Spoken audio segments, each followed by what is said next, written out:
You're listening to the Angry Marks Podcast Network.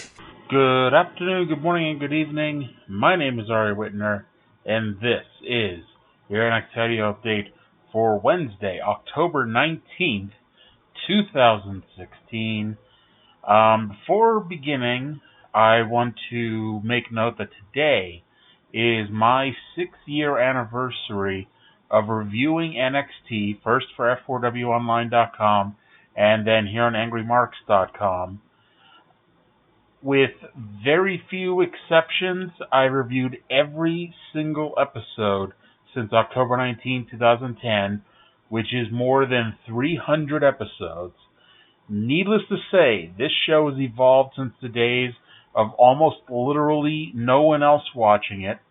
I do remember the days when this column and this audio report were nothing more but a series of jokes between me and my brother in an attempt to make him laugh, because I was convinced that nobody else bothered to listen to what I had to say or read what I had to say at the time.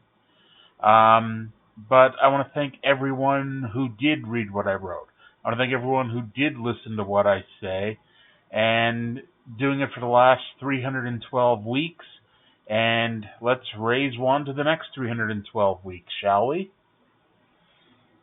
But let's start off here with the first match, a first-round bout in the Dusty Rhodes Tag Team Classic. Rich Swann and No Way Jose going against Tony Nese and Drew Gulak. If it wasn't for the fact that No Way Jose is about 240 pounds or so, this is basically a Raw Cruiserweight Tag Team match on NXT. Last night, I was watching SmackDown when I absentmindedly began singing Rich Swann's theme, by the way. So I wanted to point that out there. Jose and Swann looked really good here with the fans into both men. The heels got the heat when both Nese and Gulak tried to attack Swann outside the ring and were successful in taking over with a super kick to the jaw. Jose got the hot tag, and the highlight of his offense was throwing Gulak up into the air and punching him into the face before pinning him with a full Nelson slam. By the way, Rich Swann did a twisting corkscrew moonsault from the middle rope to the floor at one point onto Nese. With this win, they'll now face the Authors of Pain in the second round. And with that, Swann and Jose cut a promo using each other's catchphrases and asking the Authors of Pain if they can handle this. They announced Hideo Itami's injury, keeping him from teaming with Kota Ibushi in the Dusty Rhodes Classic, saying that they'll address this situation later. And basically all they did was later on, when announcing what was happening next week, they just said who Kota Ibushi's partner is going to be. We went back to last week where Sanity debuted, destroying Ty Dillinger after Bobby Roode walked out on his teammate. Earlier today, Dillinger was getting checked out by the medical personnel and was mad because Roode is not a man of his word, and that he challenged Roode and it was accepted, and will now face Bobby Roode in 5 weeks in Roode's hometown at NXT TakeOver Toronto. Yes, they're going to go into Bobby Roode's hometown, and I hope they're not expecting him to be booed. Austin Aries was backstage eating a banana. I'm not being facetious when I say that. That's literally what he was doing. He was eating a banana, and he was asked who his partner is going to be in the Dusty Rhodes Classic tonight. He said that he will not be answering that, and he ripped on Hideo Itami for his neck injuries, which made him laugh because Itami called him a coward. Aries said there's only one man that he can trust to be his partner tonight. Bobby Roode is out next. After 10 years of Bobby Roode using Terry Taylor's old robe, and I think it literally has been 10 years since he's been wearing that robe, he's finally bought a new robe. It's, it's as glorious as you'd expect Bobby Roode to have a robe looking. It was complete with a cape on the back that said Glorious. Corey Graves claims that now, because of these fans, there are 3 people in the crowd now wearing slacks, which proves that they're getting higher class fans to the arena. And then, let's see here. So despite being the babyface, the fans weren't too thrilled with Sean Maluta getting in any offense, and Roode picked up the quick win with the implant DDT.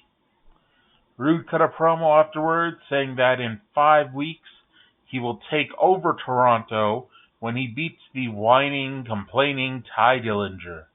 He doesn't understand why Dillinger's complaining, because Dillinger begged Roode to be his partner, and Roode did it out of the goodness of his heart.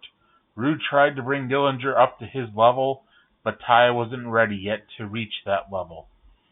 Dillinger ran in for the attack and actually got beat down momentarily by Roode. Dillinger fought off Roode and got in several shots before clotheslining Bobby to the outside, causing Roode to back away in anger. Liv Morgan cut a promo about her ongoing feud with Peyton Royce and Billie Kay. Before she could say much, she got attacked by Royce and Kay. The women dragged her from the interview area and out into the arena area and beat her up some more. Royce and Kay mocked her and then put the women of NXT on notice, specifically including Asuka, saying that the division belongs to them. In another first-round match in the Dusty Rhodes Classic, it was Tucker Knight and Otis Dozovich going 2-on-2 with Austin Aries and Austin Aries' surprise mystery partner, Roderick Strong. I should point out, Otis Dozovich got a name change because in the original bracket on WWE.com, which I saved to my computer to keep track for purposes of this podcast, Otis's last name is listed as Blagojevich, so it's got changed to Dozovich. Strong got a good reaction, but it wasn't the overwhelming reaction that some people have gotten on their debut. Tom Phillips listed a bunch of people Strong has faced who are now in WWE, which just reminds you just how many people from ROH are now in WWE. Knight and Dozovich both looked really good in this match and actually looked much better than the Authors of Pain. Honestly, I think they would be a better Authors of Pain than the team that we got. Dozovich went for a Vader bomb, but Aries held his ankle, so Strong kicked him hard on the leg to take over. Tucker Knight got the hot tag and sent both Aries and Strong flying around before being cut off. Finally, Strong pinned Knight with the gut check and a running boot to the face. And now the former ROH Tag Team Champions will face TM61 in the next round. Earlier today, Andrade Cien Almas cut a promo in Spanish, which was translated by Andrea DeMarco. He was mad that when he came to NXT, he had to remove his mask, and he didn't get any respect by anyone here in NXT. He has worked his entire life to earn this respect, and is upset that no one gave him any.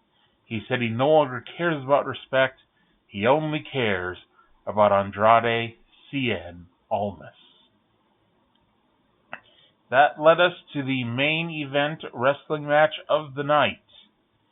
It was the re-debuting Nikki Cross, who had worked prior as a NXT jobber, and she is the female member of Sanity, going one-on-one with Danielle Camella.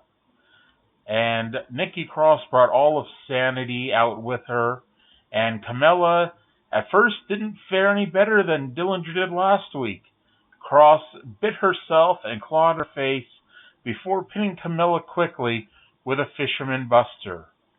After the match, Nikki kept beating up Camella.